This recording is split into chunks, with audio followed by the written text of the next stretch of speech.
You've worked hard to earn and save. Now it's time to make your money work hard for you. This is Empower Your Retirement with Frank and Frankie Guida of A Better Way Financial.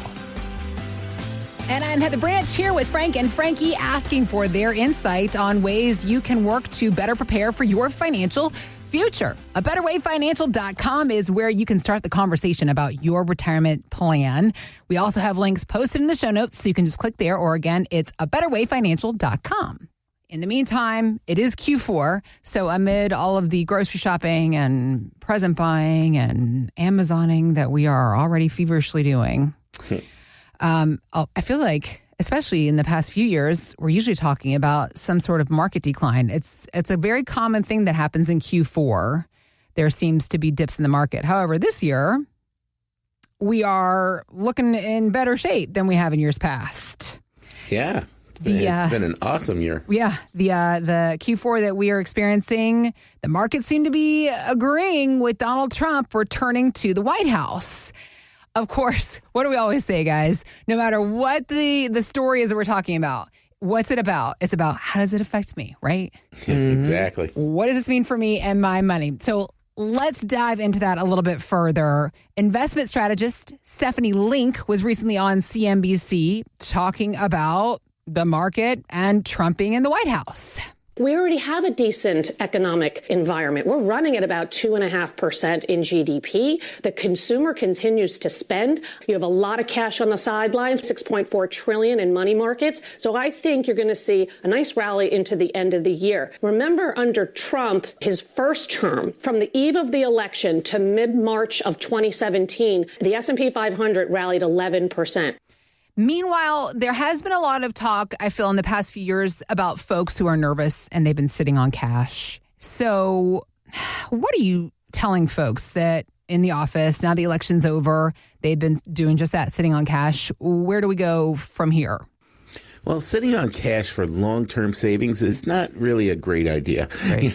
I mean, it's one thing if you've got a major purchase coming up and obviously you're keeping everything in cash. But if it's long-term savings, you really want to have it invested, especially in these years, in years that you're looking at retirement or you're in retirement.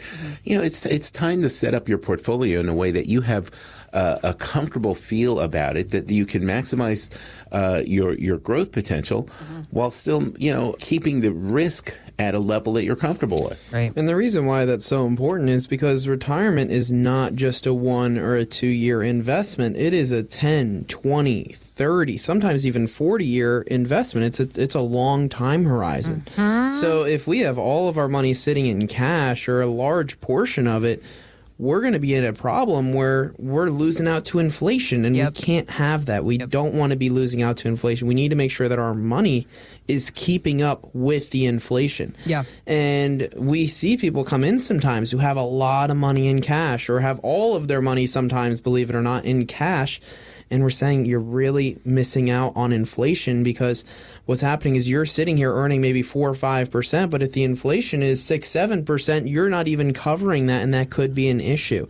So we want to make sure that when we set up their portfolio, we're setting it up for the next 20, 30, 40 years. Yeah. And the way that we set it up is with a long-term investment approach in mind, because if you don't set it up for the long term and you're trying to time the market and you're trying to do things that are just not good financially, you're going to end up in a poor situation. So it's important to set up the portfolio for the long haul, for the next 10, 20, 30, 40 years. Okay. Yeah, exactly. Folks who are trying to time the market, what they're basically saying is, I think I know which direction the market's going.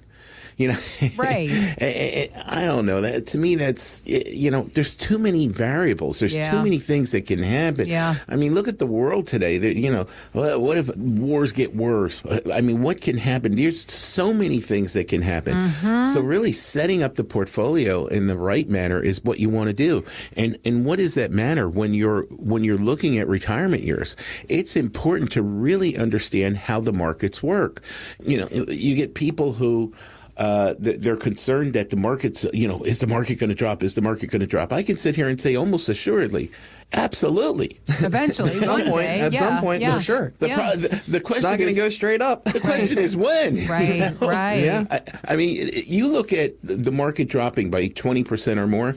That happens every 6 to 7 years on average.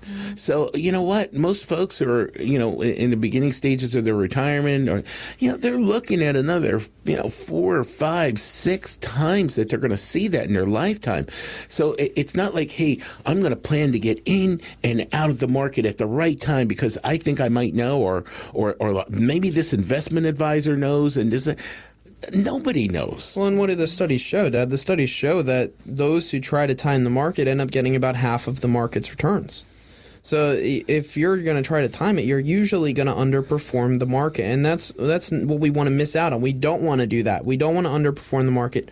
For our market funds, we want to get the returns of the market. Right. If you're in a position you don't want to take the full risk of the market, that's completely understandable as you get closer to your retirement years. Right. And we'll set up the portfolio where whatever portion you want to keep safe is not invested within the market itself. So keeping a portion of the portfolio safe, having the rest of it allocated in a market type investment to try to get the best returns that you can within your personalized risk tolerance. So if you're sitting there thinking, I have a lot of money in cash right now, or maybe I just don't have the right investment allocation, maybe I don't know what level of risk I'm taking within my portfolio, get a portfolio analysis and really learn what's going on within your portfolio. How much risk are you taking? What type of returns can you expect from your portfolio?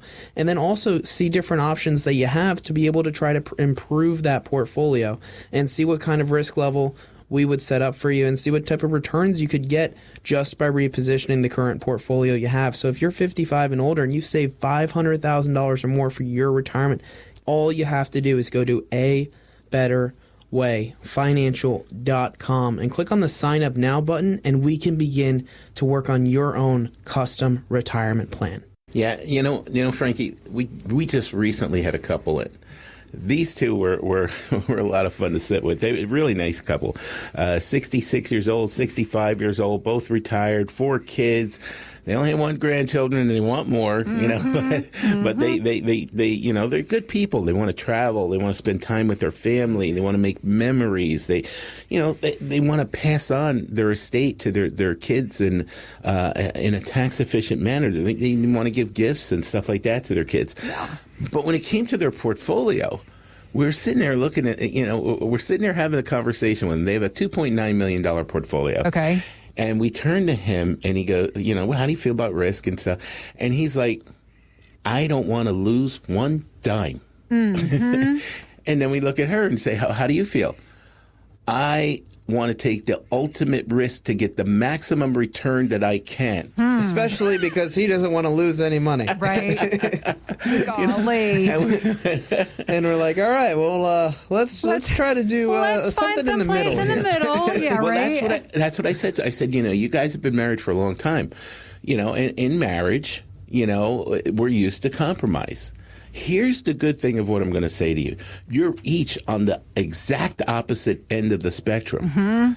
But you've been used to compromising your whole life, and the truth is that somewhere in the middle is probably where you need to be, right. A little left, a little right, but, somewhere in between those two extremes is probably where you need to be. And where it makes the most sense for them to be financially, because if you have all of it in the market and the stock market crashes, he's going to be very pissed.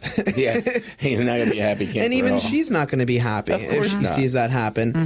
But on the flip side of things, if you had it all in cash or all in the bank and you didn't make a lot of money, they're not going to be happy with that either. She's saying, I keep on going to these investment advisors. They say they can get me 6 or 8%, and I just never see it. I never see it happening. Right. And we're like, well, this is what you need. You need to get a better rate of return, but you also need to have the protections in place. So we don't want to go all in on one side, all in on the other side. We want to say, let's put it somewhere in the middle. Let's make sure that you can get the returns that you're looking for within your risk tolerance. So setting up their portfolio according to their combined risk tolerance and then trying to get them the best rate of return within that. And when we looked at their portfolio and we dissected and we were saying, okay, well, if you had this portfolio since 2000, you would have averaged just a little over 1%. Really? Not keeping up with inflation at all. No. And she was like, you know what, I'm not happy with that. I want something closer to 8%, that type of thing. So we were able to show them, well, let's say we rearranged the portfolio in this fashion, and you looked at it from the year 2000 to today, it would have averaged much closer to 8%. Yeah, a little less than 8%. Okay. But looking to get her around that 8% rate of return she was looking for, but without having to take all the risk that she was thinking she needed to take to get to that. Yes. Right. And that's what we do. We're able to set up the portfolio, show you, hey, here's the level of risk you're willing to take, and here's the types of returns that we can get within your personal risk tolerance. And with the type of planning that we were able to do, we did income and tax planning and investment planning as well. But just by setting up their portfolio the right way, we were able to show them that instead of living on the $120,000 of income that they were currently living on, that they could live on an additional $80,000 of after-tax income, going up for inflation each year for the rest of their lives. $200,000 total. Wow. Compared to 120 where they currently were at. And they were ecstatic. They're like, I didn't know that we could do this. I knew we were going to have money left over. Yeah. But I didn't know that we could actually gift an extra $20,000 a year per child, per each of the 4 children. Yeah. Or spend an extra $40,000 to $60,000 to $80,000 on things that they wanted to do during their lifetime. So it was very freeing for them to be able to see they could do even more than they thought they could. They wanted to travel. They wanted to ski. They wanted to do some of these things in their retirement. And they had kids that were struggling a little bit. Yeah. Because they wanted to buy homes. And, the kids lived in New Jersey where the prices of homes are through the roof. And it's tough. It's tough. And you know what? Be able to gift them a little bit to help them out with that down payment is just a tremendous thing. Makes all the difference in the world for their kids, and it doesn't hurt them financially. So to be able to make that impact, to be able to show them what they could do, I think it was very freeing for them to be able to see that. So if you don't know how much income you could live on for the rest of your life, maybe you could live on $80,000 more of after-tax income. Maybe that number's less for you. Maybe it's more. But find out how much income you can live on, what you can do with the money that you have saved. See what you can do to save in taxes. See what you can do to get the income that you need over the course of your retirement years. To be able to get that done, all you have to do is go to abetterwayfinancial.com and click on the Sign Up Now button, and we can begin to work on your own custom retirement plan. Thanks for listening to Empower Your Retirement with Frank and Frankie Guida. To learn more, visit abetterwayfinancial.com. By contacting us, we'll review aspects of your retirement portfolio to include suggestions about how best to utilize estate, tax, and retirement planning strategies and other financial services, or if changing management styles is appropriate for your specific needs and objectives. Exposure to ideas and financial vehicles discussed should not be considered investment advice or recommendations to buy or sell any financial vehicle. Past performance is not a guarantee of future results. Investments can fluctuate, and when redeemed may be worth more or less than when originally invested. A Better Way Financial is not affiliated with nor endorsed by the Social Security Administration or any other government agency. Annuity guarantees rely on the financial strength and claims paying ability of the issuing insurance company. Any client experiences discussed during this show are unique to that client, and they are not meant to imply or suggest you will experience the same results. Advisory services offered through A Better Way Financial. Insurance offered through licensed professionals at A Better Way Financial. Pennsylvania Insurance License number 301779.